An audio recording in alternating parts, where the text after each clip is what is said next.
We now have had a taste of every single USL championship team across each conference. Welcome to All Talk, All USL Talk. USL covering the latest scores, news, and developments in the second highest division, the United States men's professional soccer system, the USL Championship. I am your host, as always, Vince Galvano. Happy Monday, 3/16. For all the wrestling fans out there, Austin 3/16. What? Somebody give me a beer. Plenty of beer being sure drank this this weekend with St. Patrick's Day. Happy St. Patrick's Day to all of the Irish listeners out there. It's a nice clue because I'm proud to announce, after this being the third year of Talk USL, I've always knew in the back of my mind, I want to get some guests on the show. I want to get some players on the show. Well, I'm happy to announce that we will have a player. I'm not going to announce him yet, but stay tuned. Hopefully, I'll have a chance to interview him this week. But certainly, St. Patrick's Day is a big clue for one of the players that I will be interviewing. Not one of the biggest ones. I'm not saying Aaron Malloy, although we know he's Irish and he's probably one of the best Irish players in the league. There's another one, just came through the ranks. I mentioned him maybe once or twice already going into this one. So been in touch with him. We're just setting up the dates. And then sooner, or rather than later, we'll have the first guest on the podcast. I am so super excited about that. Plenty of action to get into, as match day 2 brought plenty of it. Before we obviously get into it, we have Goal of the Week. We're back there now. Huge announcement. I'm surprised it's already taking me 2 minutes to get into this because I should have gotten into it earlier. Huge announcement with regards to who will be hosting an international team coming up at the FIFA World Cup. One of the hosts of the FIFA World Cup, the host, we should say. Very excited to announce news in relation to that. You will not want to miss that as well. We'll start with it after the Goal of the Week. And then also, hey, this USL Players Association collective bargaining agreement standoff is continuing. Another 60 seconds of silence across all matches. So yeah, man, oh man, so much to get into, as well as Miami kicking off their season, Rhode Island, among other teams that have kicked off this weekend. Yeah, if you're liking what we're bringing to the table each and every week, make sure to give us a review. We are everywhere on podcast platforms. We are also everywhere on social at Talk USL. So if you want to support the podcast, just make sure to give it a review on whatever platform you're using to listen. Make sure to give me a follow. If you have anything you want to reach out, just do so. TalkUSLChampionship@gmail.com, as well as at TalkUSL across socials. Hit me up in those DMs. All right, Goal of the Week last time, then we're going to get into the big news. Goal of the Week, a couple of contenders, some new signings in this. Pretty much I think all of them are new signings, yeah. In regards to Mark Fisher being a USL Championship debut for Oakland against Monterey Bay on March 7th. He turned his defender cleverly inside the top of the penalty area and fired home and finished to the top right corner to lift Oakland to victory in Monterey Bay. But we also have the likes of McKennie on that list for Louisville City in the matchup against Lexington. That was the USL Championship 2026 opener. The newcomer produced a brilliant individual run and finished to level for the visitors in Lexington. We also have Aaron Malloy in that same game, the first goal of the USL 2026 championship season. The All-League standout rifled home just in brilliant fashion, 25 yards out, releasing a great strike that picked out the bottom left corner of the net. We also have Wilmer Cabrera Jr. for Charleston against Pittsburgh on March 7th. The 25-year-old introduced himself to the Battery fans at Patriots Point with a superb strike with the outside of his left foot at the top of the penalty area to help Charleston pass down. It was a nice half volley. He is your winner, by the way, 41% of the fan vote. So congratulations to Wilmer Cabrera getting the first USL Championship Fan Choice Goal of the Week for match week 1. McKennie was quite close behind him with 33% of the vote. Let's get into the big news. Guys, we talked about it 2 weeks, guys and gals, we talked about 2 weeks ago in regards to the preview of the season. I told you we would provide more news as soon as we would know about which teams would be heading where when it came to the USL Championship teams that will be hosting international teams at the World Cup for training camps.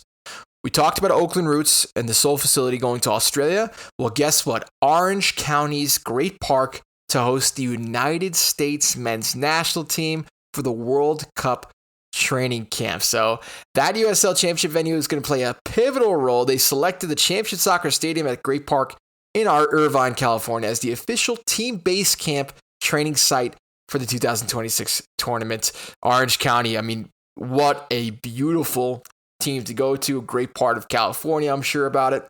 We love Championship Soccer Stadium. It's hosted so many great classics in the USL Championship. So the U.S. will play its group stage matches, we know, at SoFi Stadium in Inglewood. This team will prepare for the tournament in Irvine. The stadium, Championship Soccer Stadium, did open up back in 2017. We had no seats more than 5,000 fans. It's the headquarters for the United States men's national team. For Orange County Soccer Club, I mean, club officials described this decision as a point of pride for both the club and the local soccer community, with the stadium becoming the training base for stars like Christian Pulisic, Weston, McKennie. Oh my gosh, Timothy Weah, so much, the list goes on and on during the tournament. One catch, though, the training sessions during the World Cup will not be open to the public, though officials are exploring the possibility of a public welcome event before the tournament begins. Looking ahead, I mean, we know that it's co-hosted by the United States, Canada, and Mexico for the 2026 FIFA World Cup. It runs from June 11th to July 19th, marking the first time the United States men's national team will play a World Cup on home soil in more than 30 years. Anthony Bautista, the Sporting Tribune, and Yahoo Sports with the coverage there. So congratulations. What a moment. What a thing to celebrate. When people ask, hey, where are they training? You can just mention it, boom, right off the get-go at USL Championship side, Orange County Soccer Club facilities. I mean, right there in Irvine, California. So again, I mentioned Oakland Roots has Australia. So we now have two official teams that are hosting. We know that are hosting, but two official teams that have locked in a USL Championship place in Orange County's Great Park Soccer Sports Complex. We have Oakland Roots with Australia. Don't forget, though, we also have still to be determined Indy 11's Grand Park Sports Campus, Louisville City FC's Lynn Family Sports Vision and Training Center, Colorado Springs and Widener Field will be hosting a team. We also know San Antonio FC's Star Soccer Complex have been selected as team base camps. So again, 48-team tournament. We'll see where else these teams land, and I'll be providing those news to you guys as soon as we find that out. Switching over to things in regards to the Western Standoff, not just the same Western Standoff, but the USL Players Association Collective Bargaining Agreement Standoff continuing in the second week. The labor situation between USL and the Players Association into week 2 of the season has continued across opening weekend. We knew that every match in the USL Championship began with 60 seconds of stillness after kickoff, as players stood motionless in a coordinated protest highlighting the ongoing negotiations. The demonstrations come, we know, after roughly 90% of players voted to authorize a strike back in late February 28, rejecting the league's previous proposal. So where do the negotiations stand at the moment? So both sides have made concessions, we know, in recent talks. The league has increased the proposed minimum base compensation to $40,000, while the Players Union has lowered its demand from $43,000 to $42,000. Several major issues remain unresolved. This includes, among the list, I'll mention 4 here, entry-level contracts for U23 players, which could pay as little as $28,500 per year. Healthcare guaranteed for all players, group licensing and NIL rights compensation, much more of that, and a higher fee for that as well. And then long-term salary protections if teams fold or cease operations. That was one of the things that the league had proposed. But there are a lot of public tensions between both sides. The USL has argued that progress in negotiations has not been accurately reflected publicly, while the USLPA has continued to campaign for fan support. Tensions did escalate further after reports the league sent players information on how to resign from the union and cross a potential picket line, which the USLPA labeled, quote, union busting. So negotiations are more and more in the public spotlight. They've been covered on ESPN. They were on the ESPN homepage for one of the days as well, leading up to the opening weekend. So what happens if a strike occurs? Well, a strike will have obviously major consequences across the league. Players, particularly those earning near the minimum salary, would face financial pressure during a prolonged stoppage. This is obvious. Clubs could also be impacted heavily from that. No concessions, no games taking place. Some USL teams rely on those ticket sales and match revenue for over 50% of their income, meaning canceled matches would affect their finances significantly. This moment It matters because it comes at a critical time for the league. We know the USL has hoped for the 2026 season to build momentum heading into the World Cup, while also promoting its upcoming promotion relegation system and future Division 1 league that'll take place in 2028. Teams hosting World Cup teams, but a prolonged labor dispute could really potentially disrupt those plans. I think the question now is, will the league and players finally reach an agreement, or is a strike still on the horizon and much more likely to take place? Thank you, John Morrissey from Backheeled, providing the latest update there as we are in match week 2, continuation of the standoff for the negotiations. Let's hope it comes to a resolve sooner rather than later.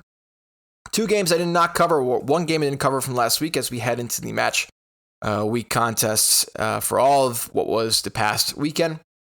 Brooklyn took on Indiana in their debut as the USL Championship side at Maimonides Park in Brooklyn, right on Coney Island. The first starting 11 for Brooklyn FC's history went as such with a 4-1-4-1 formation. Kane Rizvazovic, the number 99 goalkeeper, in between the pipes there. From right to left in the back, it was Van Kajzel with Latinovic and Alves at the center. And on the left side, you also had Nishikawa. In the left side of the midfield, you had Christopher Olney Jr., Tommy McNamara in the center, as well as with Taimi Okiyoshi, Peter Mangione, and Stefan Stojanovic, and up top, Juan Carlos Obregon Jr. That was the starting 11 in their first starting 11 in the history of Brooklyn FC in competitive matchup. And I mean, it kicked off the Brooklyn way. The team earned a hard-fought 1-0 victory over Indy 11. That was last Sunday. Not this past Sunday, the Sunday before that. It was Juan Carlos Obregon who scored the historic first goal from 11 meters out when he converted the penalty spot in the 26th minute. The penalty was called after midfielder Peter Mangione was fouled inside the box, putting the ball past Eric Dick, who made his debut for Indy 11 after winning the USL Championship with Pittsburgh, the MVP of the final last year. So he slammed it hard, Juan Carlos Obregon Jr. Center, high and center in the net. Nothing Eric Dick could do about it. And Brooklyn get their first 3 points and their first goal in USL Championship play. And then, boom, it was Birmingham taking on Hartford midweek. Hartford keeper Anthony Sia coming up with 2 key saves in this one, shutting down Legion's best chances, preserving a clean sheet in a match where Birmingham, pushed forward, especially starting off the match with urgency. The performance marked Sia's 30th regular season shutout in USL Championship, another milestone for the steady presence at the heart of Hartford's defense. The game's biggest turning point did come in the 77th minute when Birmingham defender Leo Duro picked up his second yellow card and was sent off, reducing the Legion to 10 men. Although Hartford couldn't capitalize, it was rain-drenched in Birmingham on Wednesday, and they split the points with a 0-0 stalemate. I watched a little bit of this game. Tyler Pasher, by the way, creative playmaker, big time for Birmingham, without a doubt. These are the games I think Birmingham will feel hard done by. They did have better chances than anticipated, I think, in the first half, but just didn't put them away, and that's in large part to Anthony Siaha. Diarbian had a great chance in the opening minutes. Romario Williams took on his former side as this one. No goals for Augie Williams, even though Hartford took down Sporting Jacks 3-0 to open their campaign. I think they'll take the fact that they'll take the, in a drenched, turf-wise, protective stadium in Birmingham, Alabama. They'll take the 0-0, take the points, and still remain undefeated in the championship. But it was a good match. Diarban also looked quite good on the left side of Birmingham. Great saves from Siaha in the night. Both Cololite and Siaha getting the clean sheet in this one. And it was a back-and-forth affair at Segra Field between Loudoun United and defending champions Pittsburgh. This one, Loudoun United opening their season against the defending champions. Pittsburgh traveled to Segra Field looking for their first win of the season, mind you, after losing their opening weekend against Charleston on the road. Loudoun United going out with a 4-1-4-1 formation, 4-5-1. We could really say Ethan Bondre in between the pipes. On the right side, Noah Adnan. Akinyude in the middle with Sal Mazzaferro. Kwame Awua, that was your back line. From left to right in the midfield, it was Ordonez, Panayiotou, Murphy, Andres Super, and Pedro Santos. And up top, the Icelandic Superman himself, Tolafur Ulfarsson. It's a tough name to pronounce, but he did the deed the former Houston Dynamo man himself, signing for Loudoun United. Could be a breakout player this campaign. So let's get into it. I mean, it started in the 20th minute when Ulfarsson was the one who capitalized on a chaotic defensive sequence. It was after a blocked shot deflected across the block. Ulfarsson disrupted Pittsburgh's attempted clearance and redirected the ball into the net to give the host an early advantage, opening up the scoring against the defending champions for all of those in attendance at Segra Field. Pittsburgh, though, responded quickly. 6 minutes later, Perrin Barnes drove down the right side of the box, attempted to square a pass toward the middle, and drew a foul from Loudoun defender Mazzaferro. The referee pointed to the spot, a soft pen, to be quite honest. I was watching this live as I was flipping back and forth. It was a fun-filled soccer Saturday, watching competitions just all across the globe, including the USL Championship. But Dikwa took it calmly, converted the penalty in the 26th minute to level the match, his return goal to Pittsburgh. Love to see that. The equalizer settled the Riverhounds, who began to then control possession and dictate the tempo heading into halftime. Then, only 3 minutes into the second half, Pittsburgh found its breakthrough. Corner kick created chaos in the box as Dikwa rose at the back post to head the ball across the goal. Bradley Sample reacted first to the near post, a doubleheader pretty much, nodding the ball into the net to give the visitors their first lead of the afternoon, then extending their advantage in the 69th minute through a well-worked team move that began deep in their own half. Bito Idrak and found Sam Bassett near midfield, who quickly combined with Charles All before continuing his run forward. Receiving the return pass, Bassett slipped past the defender and finished with his left foot inside the box to make it 3-1. Loudoun, though, responding immediately from the ensuing kickoff. Richard Amon set up Sean Young, who took a touch across the top of the box before curling a right-footed strike into the net to pull him back. The host tried to push late forward in search of an equalizer, but Riverhounds rallied from behind as Bassett caps off a 3-2 road victory over Loudoun United. Ulfarsson was the one who struck first in the 20th minute, but 3 unanswered goals led enough for Pittsburgh to come away with all 3 points. Standout performances in this one, obviously Chico Dikwa. Albert Chico Dikwa scoring for the penalty spot, instrumental in the attacking build-off, a goal and an assist for him. Sean Young looked pretty good for Loudoun United. He kept Loudoun alive with that curling finish shortly after Pittsburgh's third goal. But I think what allowed Pittsburgh to turn the match around after conceding first was composure and control. The response after equalizing through Dikwa, Pittsburgh then dominated possession. They capitalized on set pieces, transition moments. Midfield structure looked quite compact, quite solid, dictating the pace. And they just created the decisive chances in the second half, having 63% of the possession. And this one, Pittsburgh communications with the coverage there. I should have mentioned before we continue, I should have mentioned this in the beginning of the episode, but there is a former MLS star for the Galaxy that is signed with the USL Championship Club. We'll cover him and that news as we cover Monterey Bay later on. Maybe we can even jump to it right now because I think we can jump to Monterey and then we'll get back into Detroit and Brooklyn, because this was big news and I failed to mention this in the beginning or kind of provide a sneak preview. But Monterey Bay taking on El Paso. Big news for Monterey Bay, the good signs for Monterey Bay after fielding one of the youngest sides in the starting 11-wise last weekend.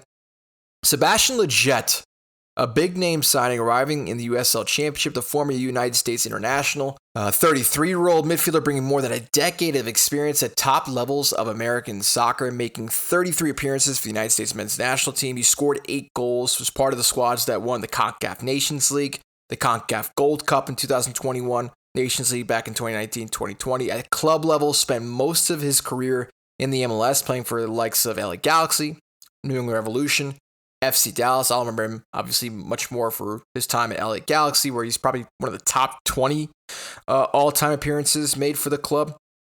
He did have an MLS career that spanned more than 250 appearances. For Monterey Bay, this represents one of the most high-profile signings in club history. He's known, obviously, Lletget for technical quality vision and leadership experience. The club hopes he can help raise the level of the squad while guiding a young roster. Club chairman Oliver Viss described the signing as a, quote, defining moment for Monterey Bay's organization.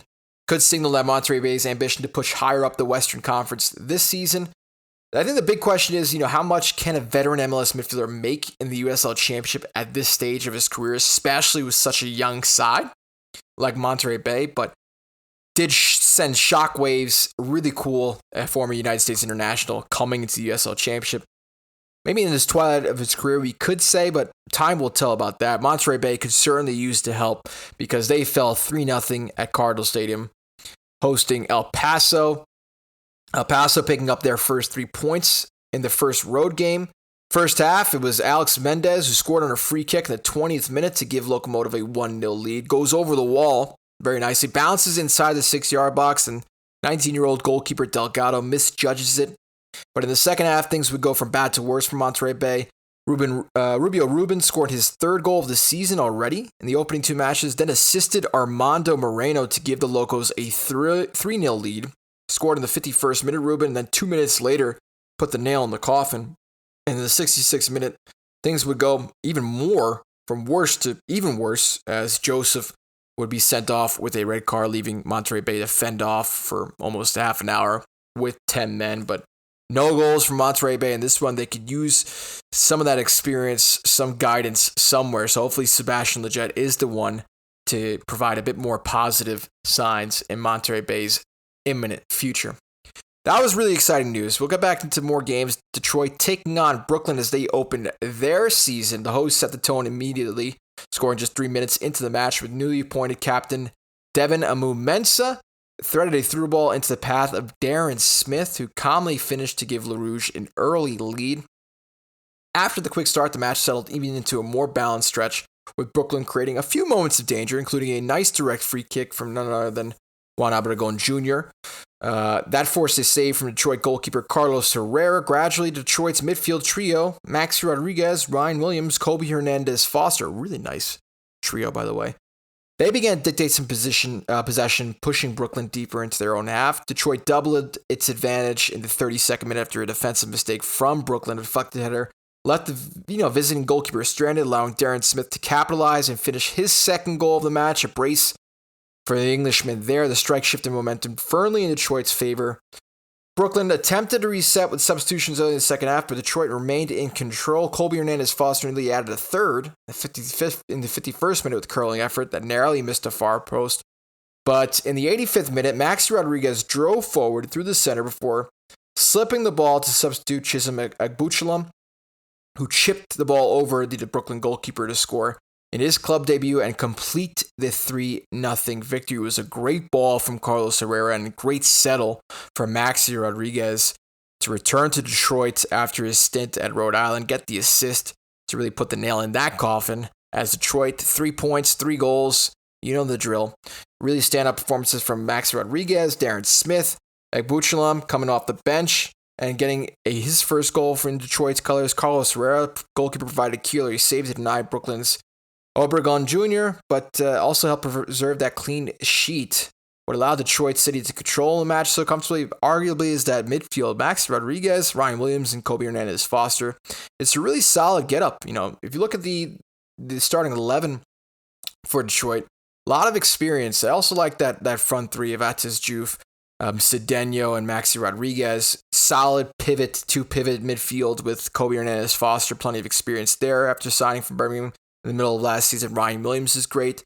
And then back line, Yamazaki on the right side, Devin Amu-Mensah, the newly appointed captain, Carlos Herrera, who has plenty of experience playing the likes of Colorado, now here at Detroit, Cal Montgomery, and then Derek Silva, the two left-sided defenders. So all things look pretty good there. Brooklyn changed a little bit from their opening starting 11. In particular, Tommy McNamara was on the bench to start this one. It was a midfield of Okiyoshi, Malik Pinto, Olney Jr. left side, Hundal in the middle, and Jaden Servania. No Mangione, no McNamara, so there was a little bit more changes as head coach for Brooklyn, Marlon Blanc, still understanding his roster, his initial roster, seeing what players do when called upon. So still a win, a loss. Things are looking okay for Brooklyn. Can't say the same for Sporting Jacks, although they did get their first goal and their first point on the road against Rhode Island at Centerville Bank Stadium. This one was very interesting. Both goals happening late in the second half for Rhode Island's season opener. It was substitute Logan Dorsey, who had a lot of luck on his side as the ball fell to him perfectly after pressing the goalkeeper Olivares. Oliveras goes to clear the pass, or it was a clear / pass, not sure what it was, but it bounces off of the Sporting Jacks defender, falls very nicely to Dorsey to conveniently tuck it home for his first goal for Rhode Island in his debut. Dorsey joined Rhode Island back in late February on loan from Major League Soccer organization Minnesota United FC after a breakout rookie campaign with the club's MLS Next Pro reserve side before Rhode Island, after being selected, 55th overall in the 2025 MLS draft. Dorsey enjoyed that breakout season. He finished the leading scorer with 12 goals in 22 appearances. He's now helped fuel the club to the MLS Next Pro Western Conference semifinals and finds himself a little bit above here in the USL Championship, making already a big impression for everyone at Centerville Bank Stadium. Sporting Jacks, though, they responded. It was Rafferty Petter who scored the first competitive goal in Sporting Club Jacksonville's history in the USL Championship to help earn its first point. Petter, formerly in the youth system of Tottenham Hotspur in England, entered in the 59th minute as a substitute. Needed only 24 minutes for the milestone goal. Jääskeläinen outside shot was parried but not held by Rhode Island keeper Koke Vegas, and Petter cleaned up the rebound to not to score. It was a great volley, by the way, from Jääskeläinen. A lot of force behind it and a good finish. Right place, right time. Sporting Jacks finished with 10 men, did after substitute Jordan Rossetier was, sent off, given his marcher's orders for his second yellow card in the 88th minute. Christian Oliveras did help Sporting Jacks survive a 23-6 shot deficit in this one. So they split the spoils. The Draw Kings are back. Rhode Island.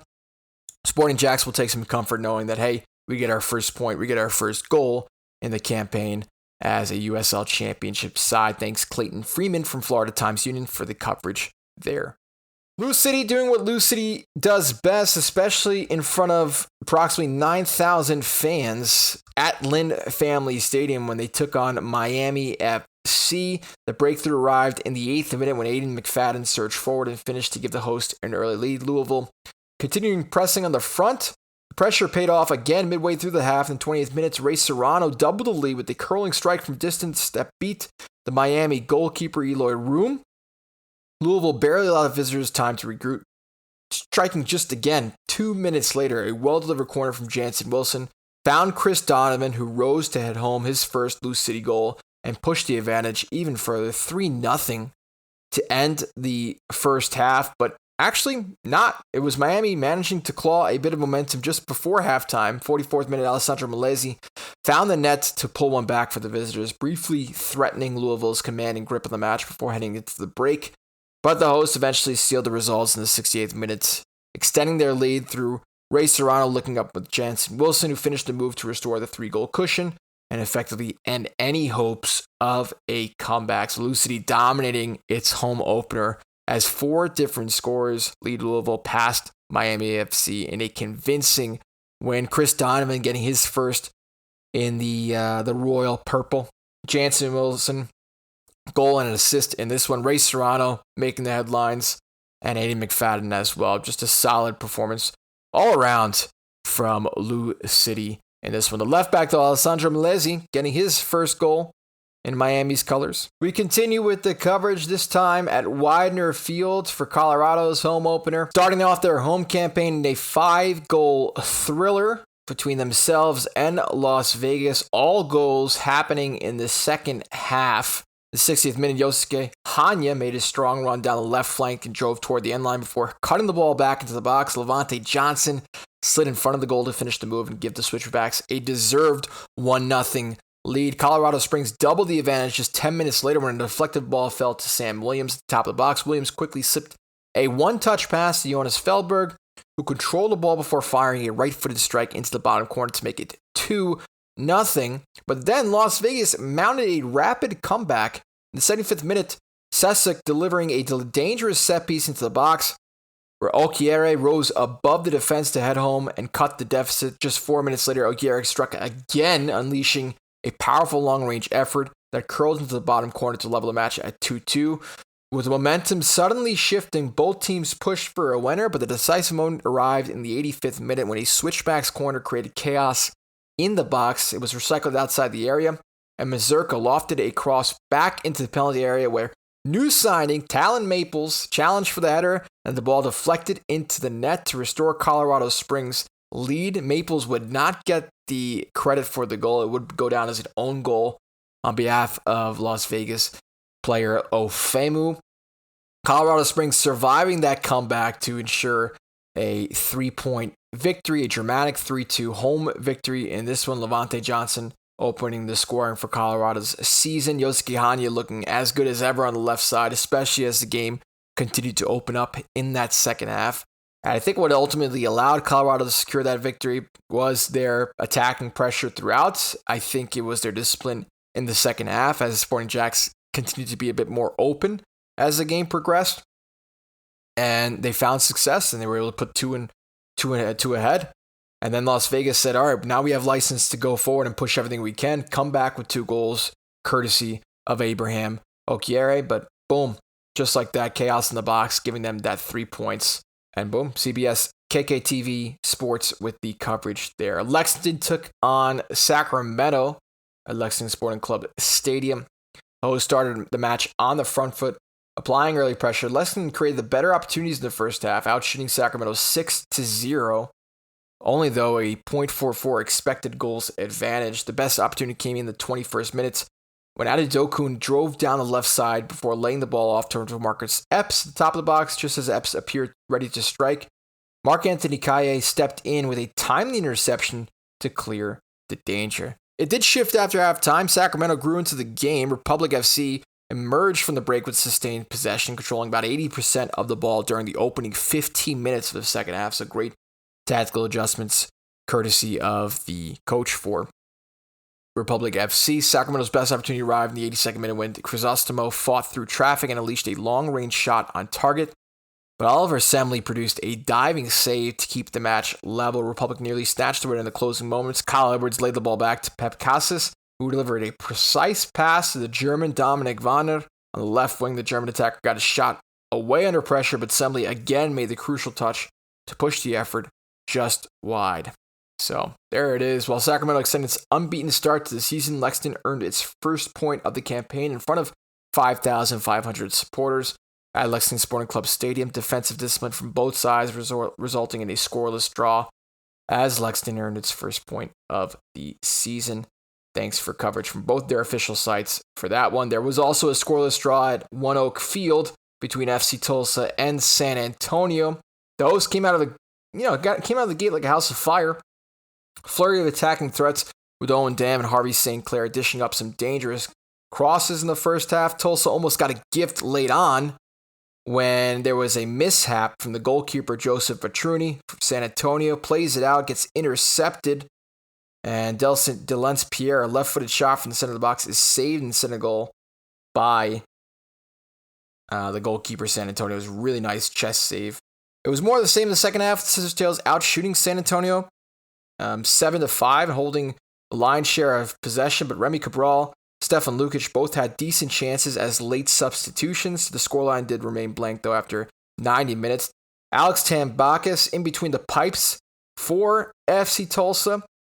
Talked a little bit in the post-match saying, quote, last year playing with New Mexico, I saw that this club, Tulsa, is really good defensively. Everyone defends really well here and does it together from the striker to the keeper. That's something that Tulsa is known for defensively, keeping clean sheets.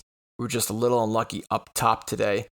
Also, you had the likes of, I think Owen Dam was quoted after the game saying that, we're still adjusting a little bit, but we are a set piece size, and today we couldn't capitalize on the amount of set pieces that we had. Alex Tambakis did notch his 59th shutout of his USL career tonight. Bruno Lapa, Remy Cabral, Raheem Summersall, Kozevsky, as well as Tambakis all made their home debuts for FC Tulsa tonight, but Batruni was the one who stole the show. The 23-year-old United States goalkeeper had 3 saves on the night. Did have all those saves inside the box. 7 throws, high claims, 3, 12 recoveries, and 2 clearances on the night as well. John Morgan on Tulsa's website with the coverage there. 2 more games to cover as we preview what's ahead. Oakland Roots took on New Mexico United, who kicked off their USL campaign. They started with a 4-2-3-1. Christopher Shakes in between the pipes from left to right in the back line. Gloster, Keller, Seymour, and Jabarig were the back four. Zico, Bailey, and Zelalem were the two holding midfielders, and then a front four, we should say, but midfield three first of Dayon Harris on the left, Valentin Noel in that cam spot, and Reed Stephen on the right side. Greg Hurst leading the charge up top for New Mexico to open up their campaign. But the black and yellow fell early, conceding a goal in the 6th minute to give Oakland a 1-0 advantage. And who else but Wolfgang Prentice, one of the two standout players last season, alongside Peter Wilson. He'd open up the scoring there. United looked to respond soon after. Valentin Noel created a strong chance in the 18th minute, but his shot was kept out by Oakland. In the 35th minute, goalkeeper Chris Shakes produced a crucial one-on-one save against the Gold Boot winner last year, Peter Wilson, to prevent Oakland from doubling their lead. United controlling a bit of the tempo for the remainder of the half, going in trailing 1-0 into halftime. Shakes was called into action again early on in the second half, making another diving stop to keep United within reach as the visitors push for an equalizer. Oakland eventually found a second goal in the 80th minute to extend the lead to 2-0. This was in large part an own goal, unfortunately, for New Mexico. Astorga was the one coming on as a substitute, and then unfortunately putting the ball in his own net. But literally right after United answered, 2 minutes later, when Jake LaCava slipped a perfectly timed pass to Justin Rennicks, who finished to score New Mexico's first goal of the 2026 season. So at least one of the substitutes producing the goods, while the other not so much. Jake LaCava coming on as a sub in this one. But despite the late push, the black and yellow were unable to find another goal before the final whistle, and in large part start their campaign with a loss on the road, despite dominating possession, having 5 shots on target each of the teams in this one, 65% of the possession in favor of New Mexico. But yeah, Chris Shakes looked good back there, and we'll see what happens. But, it's just one of those things where it doesn't go your way. And from Oakland Roots' side, from Ryan Martin's side, things looked well for them in this one. 2-1 victory. Gavin Howenstein from NewMexicoUnited.com with the coverage there. Last game to cover was Phoenix taking on Orange County at Phoenix Rising Stadium at 38th Street and Washington.